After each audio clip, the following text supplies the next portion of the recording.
Before going any further, I should clarify that what I want to say in this video is not a result of any kind of bias against the developers, and I do not make these videos just to rage for views. That would be stupid. I am simply an independent reviewer praising or criticising things as and when I see fit. To be clear, I have no ill will towards anyone who sees this particular route in a more positive light, provided that they can at least respect my opinion, to which I am entitled just as much as they are to theirs.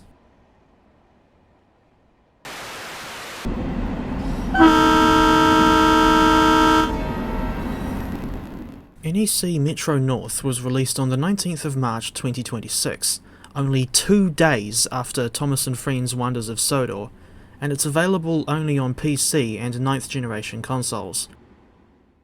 My copy was acquired from Steam, where the full price is a staggering $45 US, 62 Australian dollars, or 64 New Zealand dollars. I may have got the route at a 10% discount, which you can get in a bundle that includes the Amtrak Acela and Harlem line, but I'm still puzzled by the route's full price, which is comparable to the standard edition of the base TSW6 game.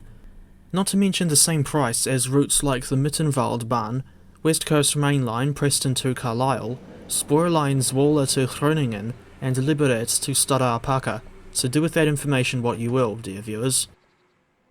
In any case, I'm not the only one to have noticed the fact that dozens of games have been releasing far too much content in too short of a time frame, and to dovetail, I say, whoa Nelly! Not helping the situation is the fact that add-ons are still getting pushed out to release despite still being in rough states. Even though this is dovetail we're talking about, I'd like to think that, if they slowed down the release schedule to a less insane level, they would have more time to iron out the kinks.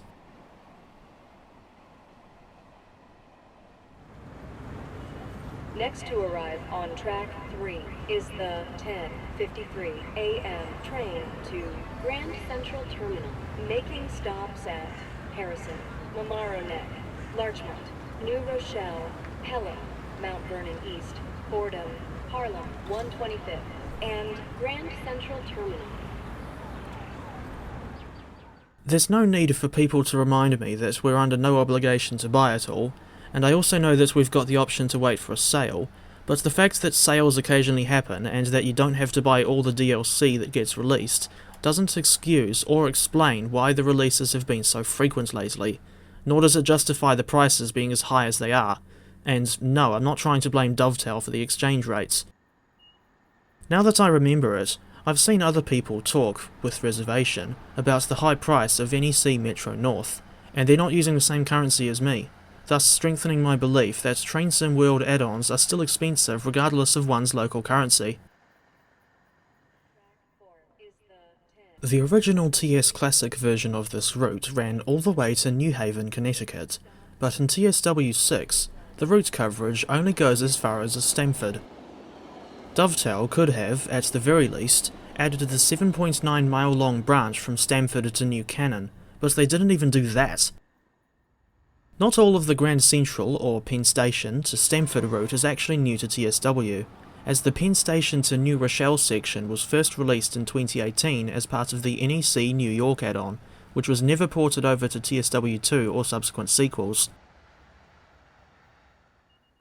As for the Grand Central to Woodlawn section, that came along in 2022 as part of the Harlem Line add-on.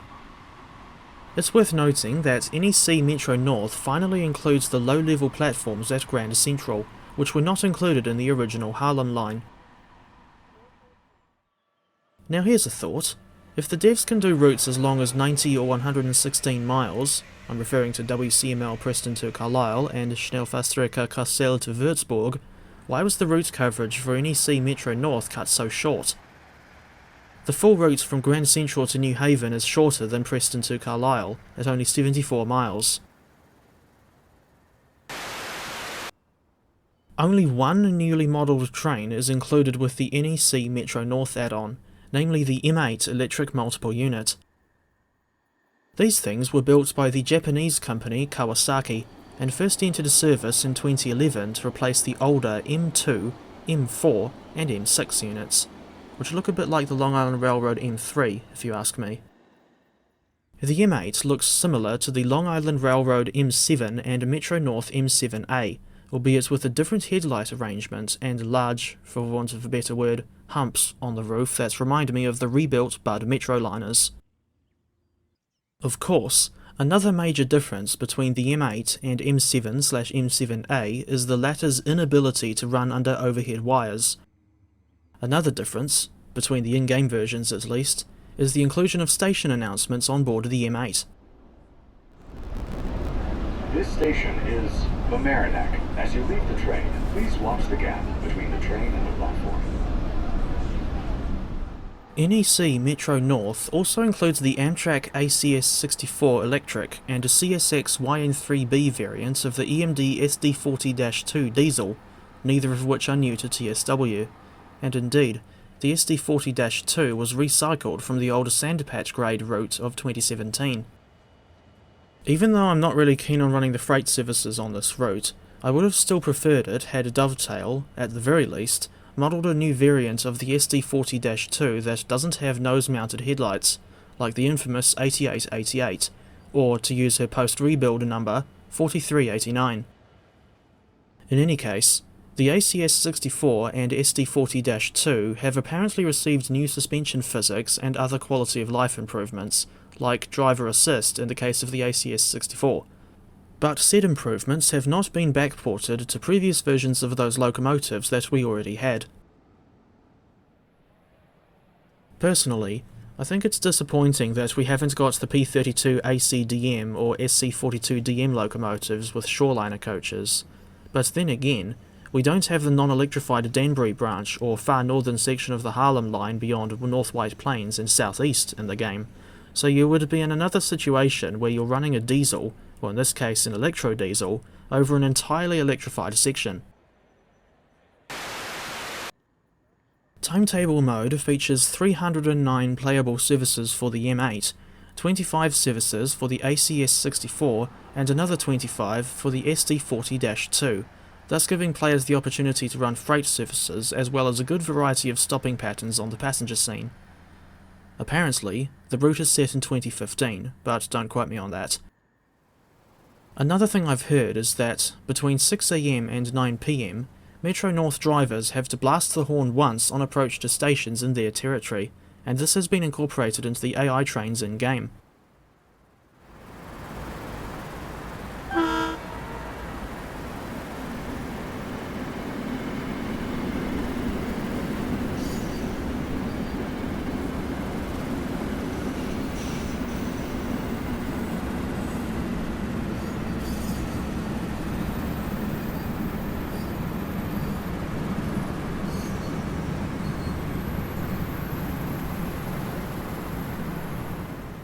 There are additional layers for the Amtrak Cellar, which has 21 playable services, and the Metro North M3A and M7A from the Harlem line, with 25 and 133 playable services respectively. Much to my disappointment, the M8 doesn't have a layer on the original Harlem line route, so the rail seen between Woodlawn and Grand Central still has a major gap on that route. Before I forget, it's worth noting that the NEC Metro North timetable was put together by Mr. Tyler of Rivet Games, while the signalling was handled by Mr. Brandon, also known as Cactus Juice. This is the last route on which Cactus Juice has worked, and to be honest, I don't blame him for his decision to leave. Come to think of it, Mr. Brandon's departure makes me wonder how DTG are going to go about signalling on future US routes, particularly if it's another one focused on busy passenger services. Sunrail, please.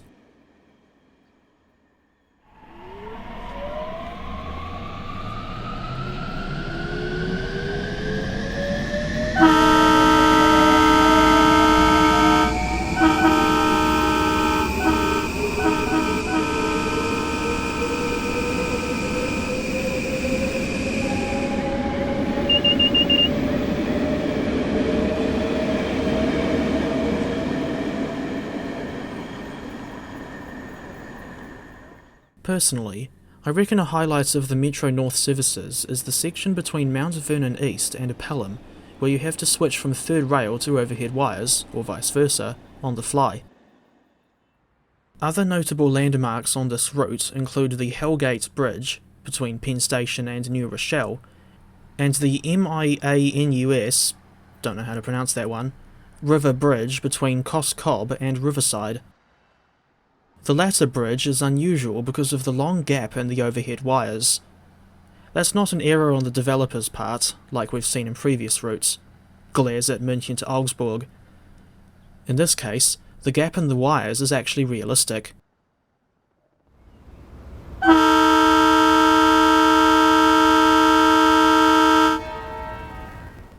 The Metro North M8 is in the same situation as the Long Island Railroad M7 and M9, in the sense that she has the alerter and ATC/ACSES cab signals enabled by default, with no option to turn them off. You also have no option to insert a key and press buttons to open the doors, and the cab setup has been simplified, with the brakes not needing to be charged by pressing a button. Instead, they just charge by themselves as soon as you move the throttle and brake lever from emergency to max brake. I know why the cab setup has been simplified, and why the alerter and cab signals are permanently enabled. Something to do with the MTA wanting to make sure people don't steal their subway trains, I think. Though I don't know if the Long Island Railroad and Metro North have had similar issues. In any case, I still found the cab signals to be a serious test of patience. While trying to run train 1312, a stopping service from Grand Central to Stamford, I soon found out the hard way that, if you're not familiar with this route, the ATC/ACSES will punish you. Throughout this run, I saw the emergency brakes go off 10 times with barely any warning. The first 6 all happened before I'd even got to New Rochelle, and all but the first emergency applications went off when I wasn't even going faster than the signal speed. The brakes still went off anyway as I was trying to slow down to the signal speed in what I thought was a timely manner, and the damn thing barely gives you any time before tripping the brakes. The 4th emergency application happened while I was slowing down to stop at Pelham Station, which resulted in me severely undershooting the stop marker, while the 7th happened while I was trying to slow down for a 50 mph signal speed limit between Harrison and Rye. Interestingly, the ACS-64 that comes with this route doesn't have the cab signals on by default, so on that locomotive, you have the option to turn those extra systems on or off as you please. I was originally intending to do a return run from Stamford to Grand Central, but that didn't happen because I had already lost patience with the cab signals before I even got to Pelham on the run up to Stamford. Fanrailer himself left a comment on one of my recent community posts with an explanation on how to deal with the ATC alarm and emergency brakes, and someone else replied to say that the explanation is, apparently, not in the actual tutorial for the M8. Go figure that one out. I have since discovered that the same person who made the Safety System Disabler mod for the Long Island Railroad units has also given the M8 the same treatment. Prior to discovering that the mod had been released, I was looking at the reviews on Steam, and saw that I wasn't the only one who was pissed off with the cab signals on this blasted train. As for her audio, I remember that the original TS Classic version had motor sounds recycled from the Class 395 Javelin, of all things. Fortunately, that is not the case for the TSW version, which has an overall decent sound set, if you ask me.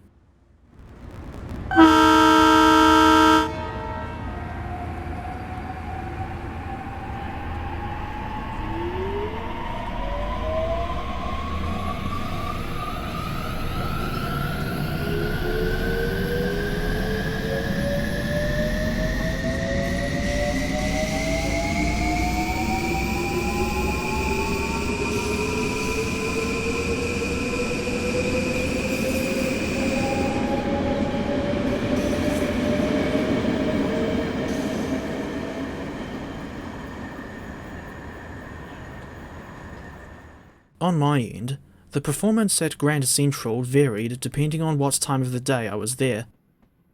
At peak times, it was only around a measly 21 to 25 frames per second, dare say that's due to the increased amount of trains present, and it picked up to at least 40 frames per second at quieter times. Annoyingly, I was still getting brief patches of stuttering, or even freezes up to 5 or 6 seconds long, somewhat frequently as I explored this route, but that honestly doesn't really surprise me at this point.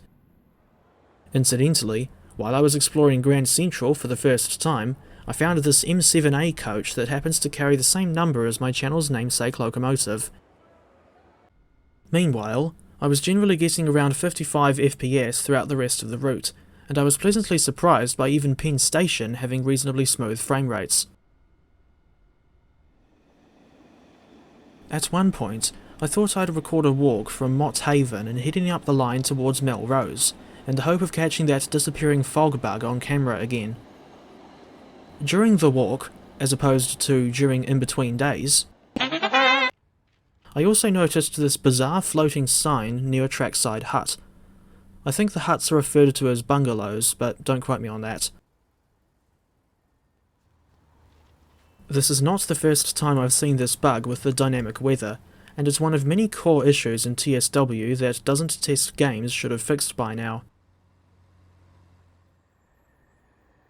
Frustratingly, though perhaps unsurprisingly at this point, there are numerous issues at launch that add more basis to my reasoning for referring to Dovetail Games as doesn't test games. What I noticed during this review's production included questionable lighting in the tunnels, with this example being recorded near Melrose, but you can also find dodgy lighting on the approaches to Grand Central and Penn Station.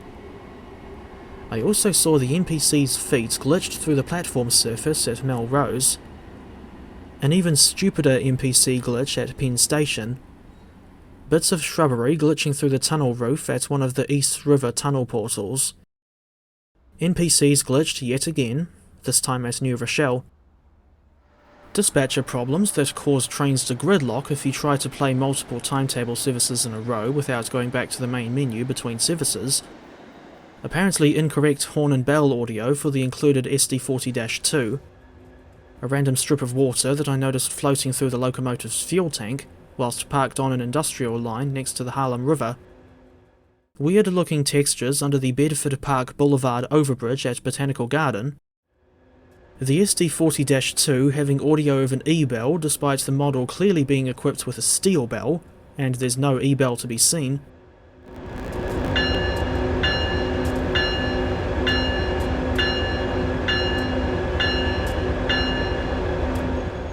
a lift shaft at New Rochelle in which a random light is floating,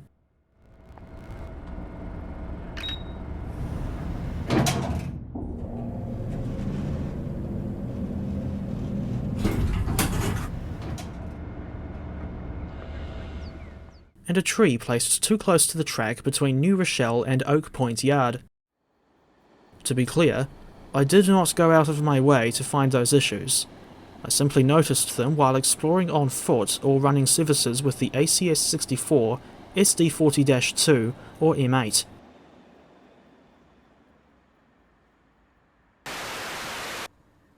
I may not have covered every aspect of this route and its timetable, but I did the best that I could manage without getting to the point where it would be too much for me to handle. There are actually some things that I like about the NEC Metro North route add-on. These include the generally decent appearance of the route as a whole, addition of low-level platforms at Grand Central, the experience of driving over the Hellgate Bridge, AI trains blasting their horns when appropriate, the process of switching from third rail to overhead wire or vice versa on the M8, which adds that little bit more to the driving experience, and the screaming horn on the M8, which reminds me of the horn used on Kiwi Rail's DX and DC locomotives.